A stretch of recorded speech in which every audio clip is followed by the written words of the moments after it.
over here I'm sober, and I start drinking. Now I have 1, 1.5, maybe 2 drinks, depending on the size and who's making them. If I'm making them, it's 1. If the bartender's making them, it's 2 or 3. See, but I get the effect immediately, sense of ease and comfort. I start to get mildly intoxicated, and I start feeling pretty good. Okay, now I'm on my way over there. Right? Now this period of mild intoxication in me is this little 8-minute window right here. See? And this is all I know about mild intoxication in my drinking career. So I pass through it because I always end up over here. See? You might look at your own experience. See, if you're not totally out of control yet, see, this might be 8 days on your way to insanely drunk. See, and some people it could be 8 weeks on your way. See, what is your little window of mild intoxication? Okay, just all you gotta do is look back on your drinking career, looking at your own experience.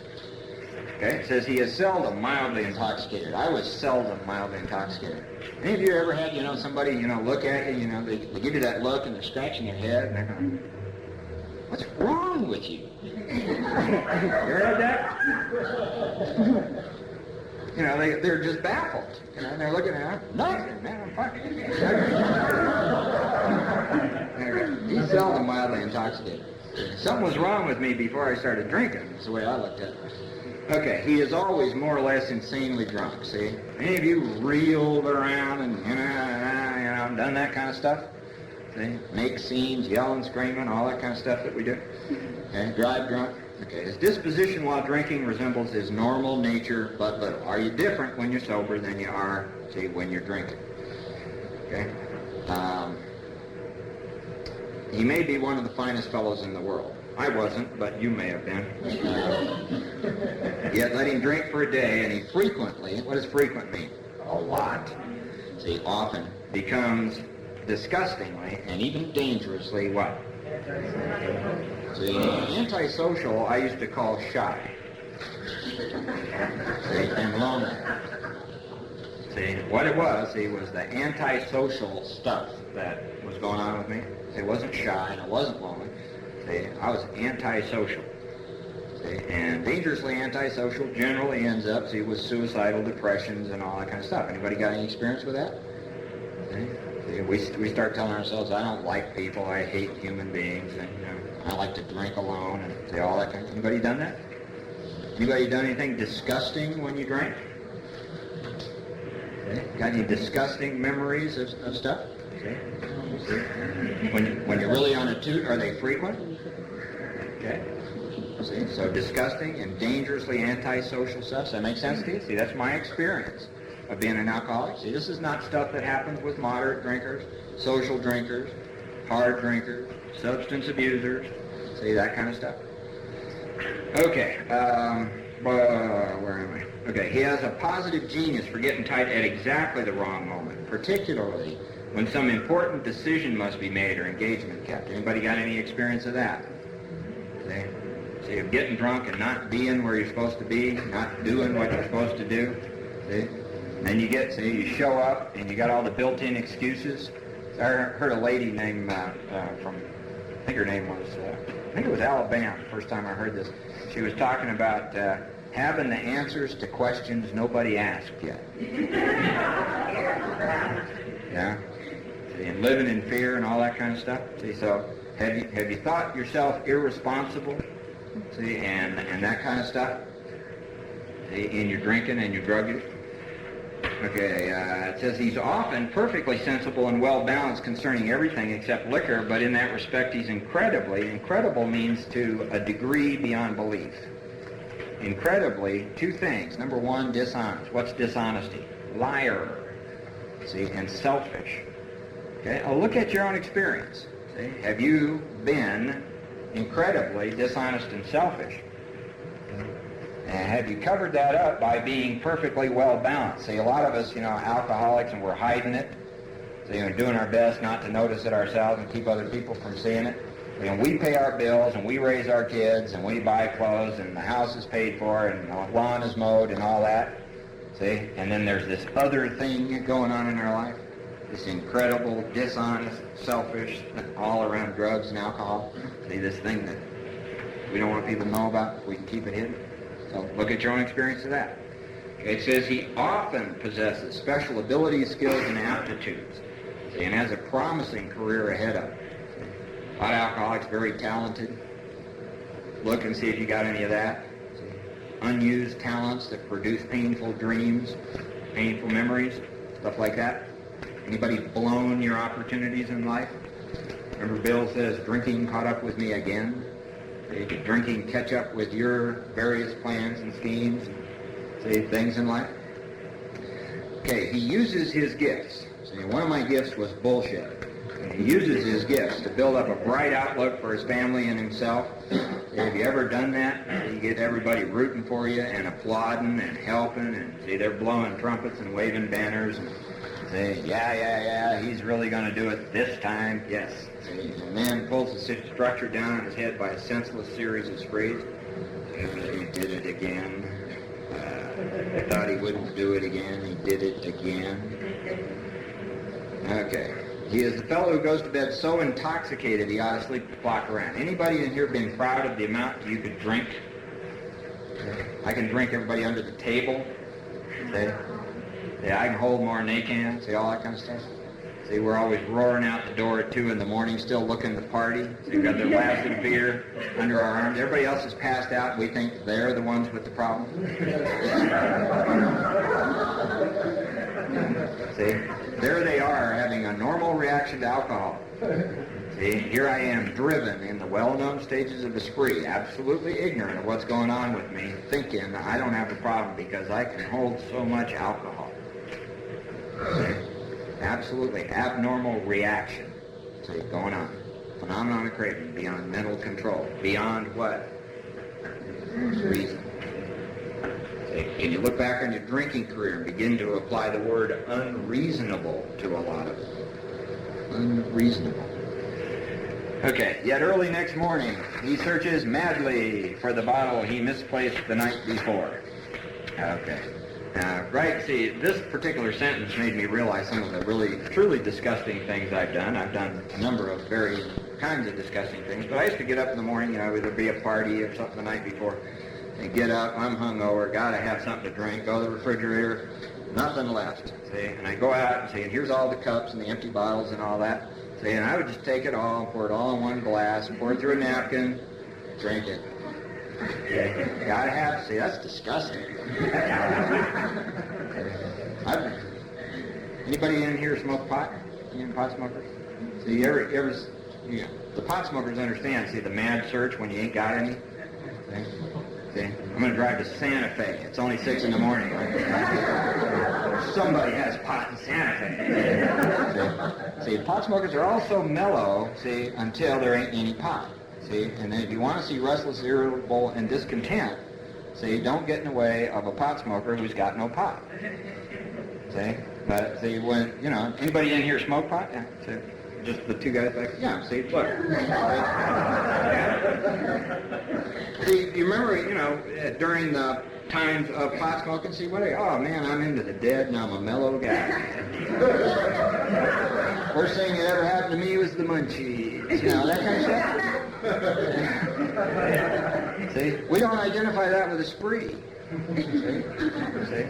See, we're calling that something else. I'm a mellow guy. I'm not like all those other assholes who get violent and shit. See? Take a look when you got any. How cool are you then? All right? It says if he can afford it, he may have liquor concealed all over his house. See, now, when I first came to Alcoholics Anonymous, my point of view was that I was by no means a drug addict, or an addict of any kind. I had this little problem with alcohol, but man, that is way better than being a sleaze bag, low-life drug addict. See, that was my point of view, literally. Okay, until I read the doctor's opinion and found out I was an addict. See, and I'm no better, see, or no worse than anybody else. See, but I love the word concealed in that sentence. See, because it sounds so much better than stash. See?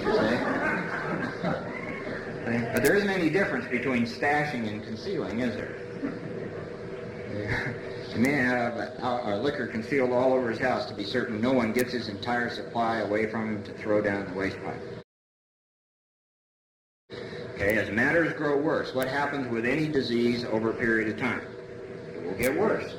Okay, as matters grow worse, he begins to use a combination of drugs, high-powered sedative, and alcohol, liquor, to quiet his nerves so he can go to work. So it's very, very common for a real alcoholic to have a drug problem. And this is quite often how the drug problem enters. So if you got a dual addiction or anything like that, so don't worry about it. As matters grow worse, he begins to use a combination of high-powered sedative and liquor to quiet his nerves so he can go to work. And then comes the day when he simply cannot make it, and what happens? He gets drunk all over again. Okay, see, so, a lot of people have come to AA and tried to stay sober on drugs. See, it happens a lot, see, and then comes the day when they get drunk all over again. See, so, perhaps he goes to a doctor who gives him what? Morphine, see, or some sedative with which to taper off. See, and then he begins to appear where? See, hospitals and sanitariums. See, we just don't call them sanitariums anymore. We don't call them asylums anymore. What do we call them? Charter centers. Yeah, charter hospital. Starting point, care unit. See, turquoise lodge. See, stuff like that. See, how often have you been in an AA meeting and had somebody raise their hand and say, "Hi, my name's Phil. I just got out of a sanitarium." See, nobody says that anymore. See, why? Because the words, see, we don't like the word. See, it makes it sound sick, doesn't it? Okay, see, why do you think there are terms like substance abuser and chemically dependent these days? See, because they don't sound like we're sick as alcoholic. See, so if you're somebody, see, who has been running around with labels like substance abuser and chemically, you might ask yourself, where'd those terms come from? What do they mean? See, are they what are known as euphemisms? See, for someone who doesn't really want to admit, see, that they're an alcoholic. Okay? It's just something you can look at. Okay, then he begins to appear at hospitals and sanitariums. Okay, now what was that we just read? The description of the real alcoholic. Okay? So now we know the difference between the moderate drinker. How many moderate drinkers we got in here? Okay, just Lloyd. Lloyd and me. Okay, how many hard drinkers we got in here? Any hard drinkers? Okay. And we have any real alcoholics in here? See, did you see yourself in that description? See, because what we just read, see, it doesn't happen to the moderate drinkers, the social drinkers, the hard drinkers, the chemically dependent, the social or substance abusers. This is stuff that goes on, see, with real alcoholics.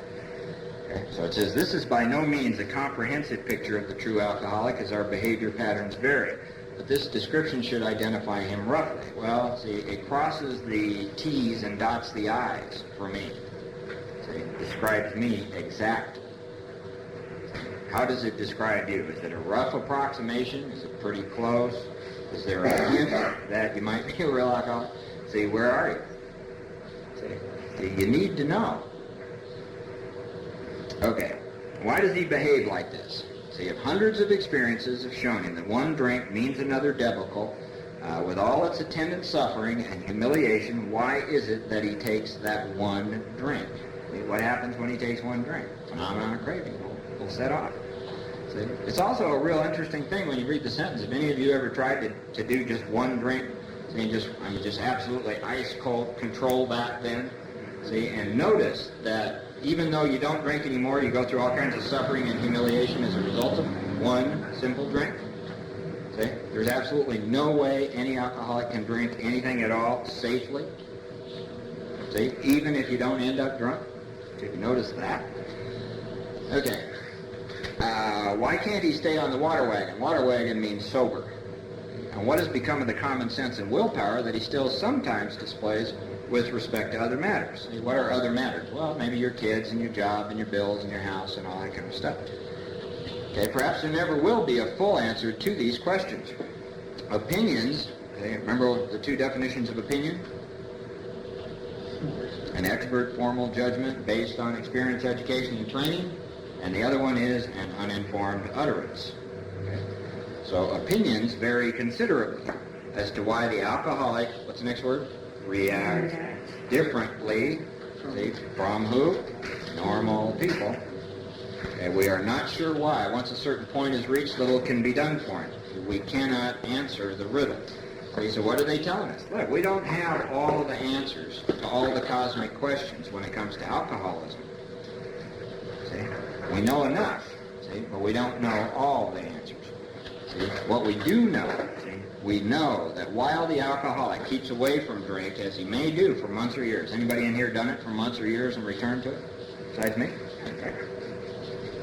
He reacts much like other men. We are equally positive that once he takes, see, notice it doesn't say a drink, but any alcohol whatever into his system. What did we learn in the doctor's opinion? Never safely use alcohol in any form at all. Once he takes any alcohol, whatever, into his system, something happens. Okay? Look at your own experience. Does something happen when you start drinking? See, or doing drugs? See? Both in the bodily and mental sense, which makes it virtually impossible for him to stop. Does that happen to you?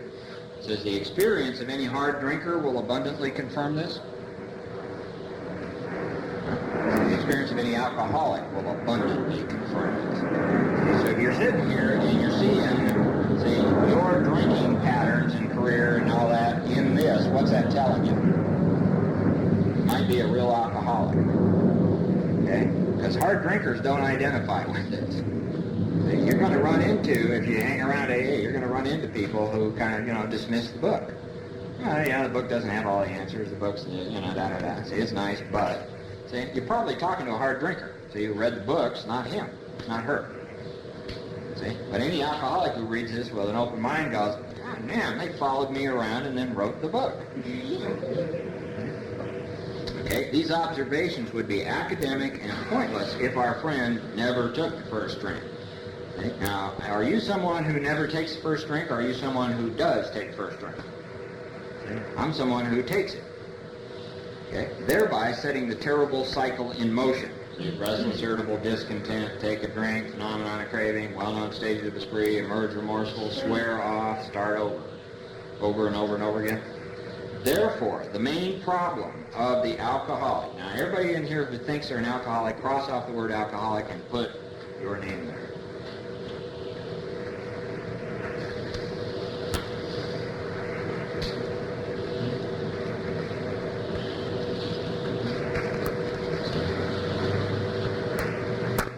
Let's read the sentence again, only with your name in it. See, my name goes in there too. Therefore, the main problem of the alcoholic centers where?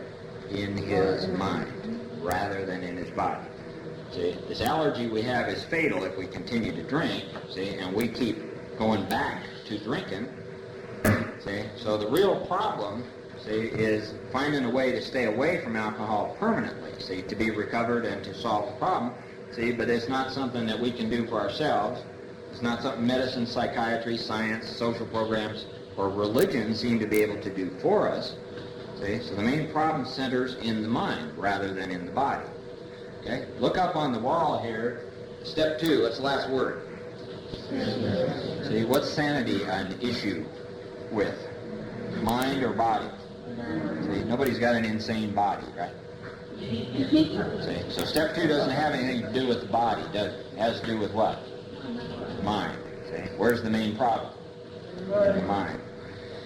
Okay, if you ask him why he started on that last bender, the chances are he will offer you any one of 100 alibis. Make a little note there, see, to make a list sometime of all the excuses and alibis and reasons and justifications and rationalizations you have had and given yourself and other people for drinking. See? Think you could come up with at least 100? Piece of cake for most of us. Okay, sometimes these excuses have a certain plausibility. Plausibility means makes sense.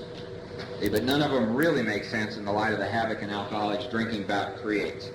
They sound like the philosophy of the man who, having a headache, beats himself on the head with a hammer so that he can't feel the ache.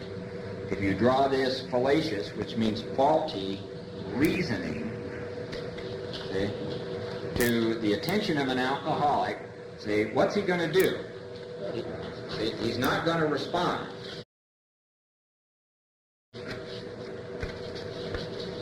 So what's he going to do? He's, number one, laugh it off. Number two, become irritated and refuse to talk. See, so look at your own experience. However many times people have come to you, see, like they came to me and said, I think maybe perhaps you might consider that you have a drinking problem, so you have a problem with drugs. See, and if I liked the person, I laughed it off. Oh, yeah, but I don't really want to quit, and no big deal, and da-da-da. See, if I didn't like the person, blam, get out of my face. See, I do one of two things. I either laugh it off or I become irritated and refuse to talk. See, I never responded, see, to what people were saying. And I didn't care who it was. Wives, parents, all, therapists, psychiatrists. Look at your own experience. Okay, it says, once in a while he may tell the what? See? And the truth, strange to say, is that usually he has no more idea, see, why he took that first drink than you have. Okay, see, but if this person admitted that to themselves, what would they then have to face? Yeah, I'm sick. See? So it's much easier. See, have you ever been in an AA meeting, watched someone who has gone out and had what we call a slip, a relapse? See, and they come back, and generally one of the first things they say is, I chose to drink. See? See? What? See, they do, see, they're claiming they have power over this, and they chose to go do that. See? They got no more idea why they drank, see, than anybody else sitting in the room. See? But if they faced that, see, what would happen? They'd have to admit they were powerless. See? So people who don't admit they're powerless are always talking about choice. Choosing to drink, choosing not to drink, and having choices and all that kind of stuff. Okay? He usually has no more idea why he took that first drink than you have. Some drinkers have excuses with which they are satisfied part of the time. Let me give you a good example of that. Let's say I'm standing here and I'm drunk, see, and all of us are having a party. See, and Ralph walks in, and Ralph says, hey, Michael, how come you're drinking? See, and I go, Ralph, man, I don't know many of these people. I'm a pretty shy guy, see, and this loosens me up. See, it makes, gets rid of my inhibitions, and I can talk to these people. That's why I'm drinking right now. Ralph goes, oh, okay, that's cool. See, and Ralph walks into the office and makes a phone call. In the meantime, see, somebody else walks in the door going, 3 sacks of gold dust on the corner. And everybody in his room rushes out, see, and Ralph comes out of the office, and I'm still standing here, see, and I'm still drinking. And all the rest of you have disappeared to go get the 3 sacks of gold dust. Ralph said, where'd everybody go? And I said, oh, they all left. And he goes, oh, I notice you're still drinking. See, why are you drinking now? See, well, the excuse I just gave him 38 seconds ago isn't going to work now, is it? I'm lonely, Ralph.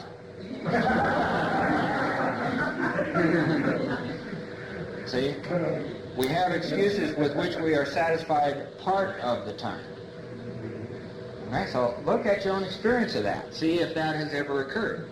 See, have you had? I drank for stress. I drank for this. I drank for that. The sun came out. The sun went down. On and on. Okay? Next sentence says, in their hearts, see, deep down, see, they really do not know why they do it. See, they really do not know what's wrong, what the problem is. Okay? Once this malady means illness, see, has a real hold, they are a baffled lot. Anybody in here know what they're talking about? And baffled? What is this? What is going on in my life here?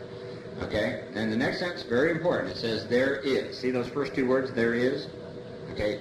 Notice that it doesn't say there might be. Or we think it's possible that. See? Or we have a theory about.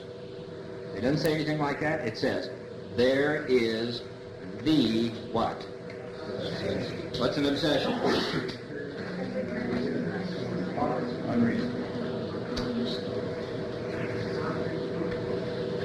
See? No questioning, no therapy, no love, no hugs, no tragedy, no set of circumstances, no divorce, no firing, no poverty, no anything. See, will stop the alcoholic. They will continue to drink. See, and they really don't even know why. See, there is the obsession, which is more powerful than any kind of reason, set of circumstances, or anything else. Some of you, I'm sure, are familiar with the words cunning, baffling, and powerful, which we will see on page 58. Cunning, baffling, and powerful. It doesn't say loud and obnoxious. It says cunning, baffling, and powerful. See, most of us don't have a clue how truly deadly powerful this thing actually is. So I hope you just keep an open mind. See, we're talking about the insanity of alcoholism. There is the obsession that somehow, someday, they will what? Beat the game. But they often suspect they're down for the count. Right? Now, beating the game has two sides to it. See, one side is I can drink and I can control it. Anybody ever been obsessed with that idea? Besides me? I don't have to quit entirely. See, if I just get my stuff together, see, then I'll be able to drink and I'll be able to control it. See, I won't be so screwed up. Okay? The other side of that is not drinking. See, I'll be able to not drink and stay sober on my own. I will beat the game that way. Okay? And neither one of those is possible for a real alcoholic, as you'll see. Okay? They often suspect they're down the count. How true this is, few realize. In a vague way, their families and friends sense that these drinkers are what? Abnormal. See? But everybody hopefully awaits the day when the what? Sufferer will rouse himself from his lethargy and assert his what? Power of will. Our own willpower, our own resources, our own devices. See, many of us in Alcoholics Anonymous still trying to rouse ourselves from our lethargy, see, using that. Just use your willpower. Just, AA term for that is do the footwork, that kind of stuff. Okay, the tragic truth. Notice how wishy-washy this next paragraph gets. See, what does the term tragic truth mean to you? The tragic truth is if the man be a what? Real alcoholic, the happy day may not arrive. Any of you, like me, sat around and waited for the happy day for, 5, 10 years? Okay. Did it arrive? Okay. He has lost his wallet. He has lost his job. He has lost his money, his marriage. What has he lost? Control. It's gone.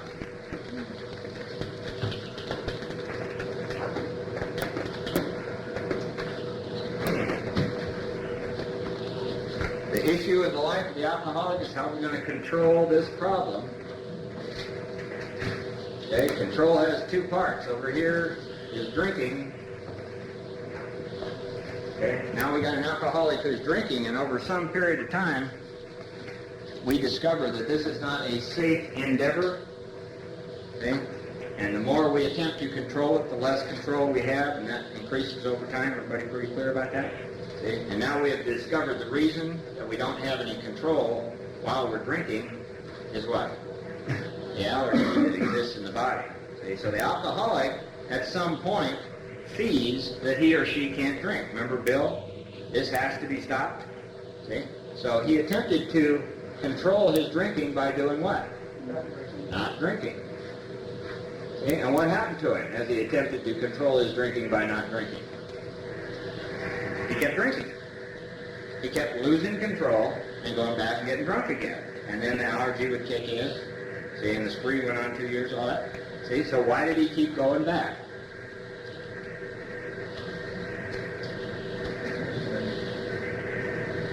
Which exists where? In his mind. Okay, see? And this is a problem that we have in Alcoholics Anonymous. See, a lot of us come in here and we use meetings, see, and dealing with our feelings and all that in an attempt to control our drinking by not drinking. Okay, and what happens to most of us? See, we go back and get drunk again. See, there is no choice in the matter. Bill Wilson, if you ever listen to his tapes or read his writings, he talked about this over and over and over again. He called it the two-edged sword of alcoholism. He said there exists in the body of the alcoholic an allergy, which renders it impossible for him or her to control alcohol once they've started. And there exists in the mind of the alcoholic an obsession that will always get them started. See? Therefore, the obsession says, you will drink again, and the allergy says, if you do, I'll kill you. See? That's how he used to put it. Okay? And he went around for about 35 years telling that to people in Alcoholics Anonymous, that there is no control whatever available to an alcoholic. There is no choice. A real alcoholic will drink again. See? That is our experience in Alcoholics Anonymous. See? This is what powerless means. It's not complicated, and it's very deadly. See? He has lost what? Control. See? So you got to see, nobody can make you admit that. See, it's either true for you or it isn't. See, and I hope you're beginning to see why the terms honesty, open-mindedness, and willingness have come up a lot. See, because this is step one. See, the sobriety isn't possible either. See, on our own devices. No human power, as we'll see. Okay, top of page 24, see, it said he has lost control. It says, at a certain point, see, in the drinking of every alcoholic, so every includes who? Each of us. He passes into a state, now this is the hopeless state of mind and body, where the most powerful, please underline the words desire to stop drinking. The most powerful desire to stop drinking is what? Absolutely no avail. Okay? Everybody got those words, desire to stop drinking, underlined? Okay? At a certain point in the drinking of every alcoholic, he passes into a state, that's the state of mind and body, where the most powerful desire to stop drinking is of absolutely no avail. If you would, please forgive the pointer, look over here. This is tradition 3 in Alcoholics Anonymous. What is the requirement to be a member here? What did they just tell you about that on that page? It's useless, but you have to have it. It's useless, but you have to have it. It's insufficient. See? So it is the requirement to be a member of Alcoholics Anonymous. See? And in Alcoholics Anonymous, moderate drinkers and hard drinkers are welcome because they have what? A desire to stop. So they're welcome here. See? But in the experience of any real alcoholic, that requirement for membership is totally insufficient to bring about recovery from alcoholism. See? And that tells us something about, see, the nature of membership. See, membership is insufficient. See, membership and recovery are not the same thing. Okay? Everybody getting clear about that? See, when I first read this in the book, I thought it was contradictory until I understood, see, the book. See, there really is no contradiction. See, it's everybody who wants to stop needs a desire to stop. See, but for an alcoholic, you got to go way further. It's full of musts and requirements and all kinds of stuff. Okay. And it says, this tragic situation. What tragic situation? See? There's no choice. See, it has already arrived in practically every case long before it is suspected. Okay, now here comes the italics. What do italics mean? Don't pay any attention to this. Okay? The fact is that most alcoholics, for reasons yet obscure, have lost what? Right, now, see, if somebody stands up and says, I'm choosing not to drink, what don't they know? Yeah. Yeah. See? Now, see, it's probably not a stupid person, but they're certainly ignorant of what Alcoholics Anonymous has to say, see, about the disease of alcoholism. Okay, now, see, let's assume that Dennis back there doesn't like what he's hearing, so he runs out in his car and he gets a 5-gallon can of gasoline. He comes in here and he pours it around the walls and the doors and the windows and everything. So he closes the door, lights the match, okay, and he hauls ass. All right, now what will happen? Fire will surround us, and all the people by the walls will go whoop. See, and we'll all be standing here at close quarters, right? Going, oh shit. All right, now at that point, see, we cannot escape. He has got all the exits closed, and the building is burning down. The flames are now coming over this way, and they are going to get us here pretty quick. But none of us are dead. We're all standing right here, and it's getting pretty warm. Okay, now we could deal with our feelings about this, couldn't we? See, we could say, I've got a resentment at Dennis. It's his fault. What good's that going to do me? Okay? What good does it do me to figure out who set the fire? See? What good's it going to do me to learn how to love myself? Or to love you? See? I've got a resentment here. Yeah? I go look at Ralph. Ralph, I've never told a man that I love him. I love you, Ralph. And everybody go, oh, isn't that nice? And then we die. See, none of that is going to solve the problem. Okay? See, all of us standing right here while this fire is about to kill us could say, we could hold hands. We could say the Our Father and say, let us choose not to burn to death. Does the fire care? Fire doesn't give a damn. See? So we could sit here and choose and choose and choose and choose and choose, and then the fire is going to kill us. See? There is no power in our choice. See? There is no power in the choice that we're going to make about drinking or not drinking. See? And it's only true of the real alcoholic. See? The fact is, that most alcoholics, for reasons yet obscure, have lost the power of choice. See? Choice is what gives us power and makes us normal. See? Normal people can choose how much they're going to drink or even if they're going to drink. They can choose when they're going to stop. They got all this power in that choice. I don't have any of it. You got to look at your own experience. Okay? Our so-called willpower becomes practically non-existent.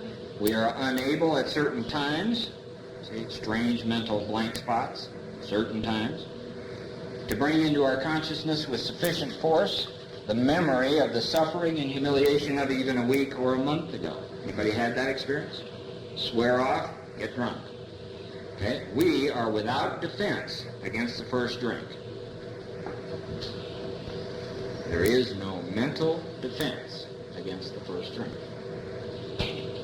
The almost certain consequences that follow taking even a glass of beer do not crowd into the what?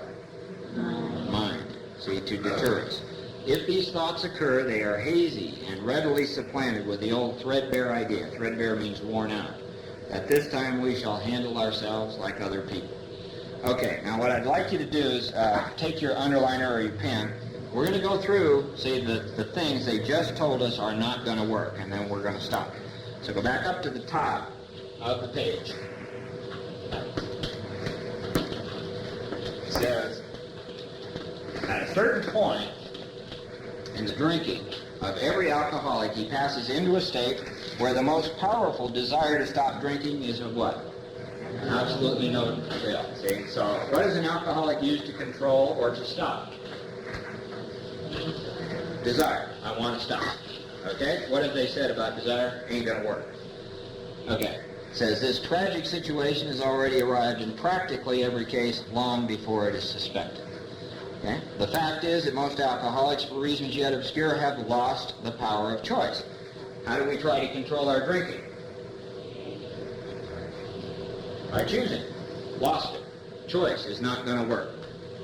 See? To keep us sober. Our so-called, what's the next word? What else do we use? Not going to work. Desire, choice, willpower. Practically non-existent. We are unable at certain times to bring into our consciousness with sufficient force the what? Memory. If I ever forget how bad it was out there, I might go drink again. What's that? Somebody relying on memory, what do they tell us about memory? Not going to work. Insufficient. Okay? It says we are without defense against first drink. Next sentence says the almost certain consequences that follow taking even a glass of beer do not what? Crowd into the mind to deter us. What is that you tell people in AA? Think it through. Just the last one. Okay? It's not going to work.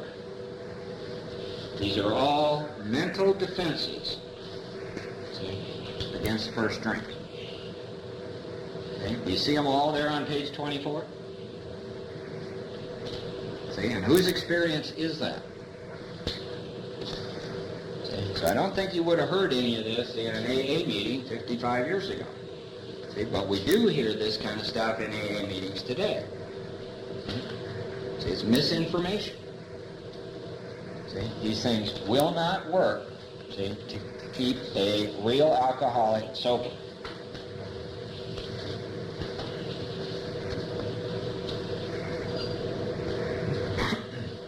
Okay, we got 5 minutes. Let me show you one more thing. So The almost certain consequences that follow taking even a glass of beer do not crowd into the mind to deter us.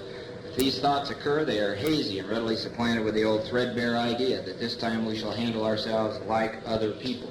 There's a complete failure of the kind of defense that keeps one from putting his hand on a hot stove. Anybody here ever burned your hand on a hot stove? Can you still cook dinner?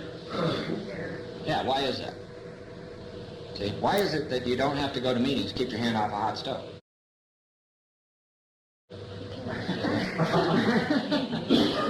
See, why don't you need therapy to keep your hands off hot stoves? See, even though it's dangerous and it has burned you once or twice in your life, you can still be around it with no problem. There's some kind of defense. See? That doesn't require calling other people, being pitiful, talking about your problems, dealing with your feelings, or learning how to love yourself. You just got a defense. See? So you're free from the fear and the pain and any danger. Does that make sense? See? Even though, see, it can be dangerous to be around a hot stove, most of us can cook dinner. Okay, now I want to show you that the book is telling you you can have exactly that when it comes to alcohol and drugs. So turn over to page 84.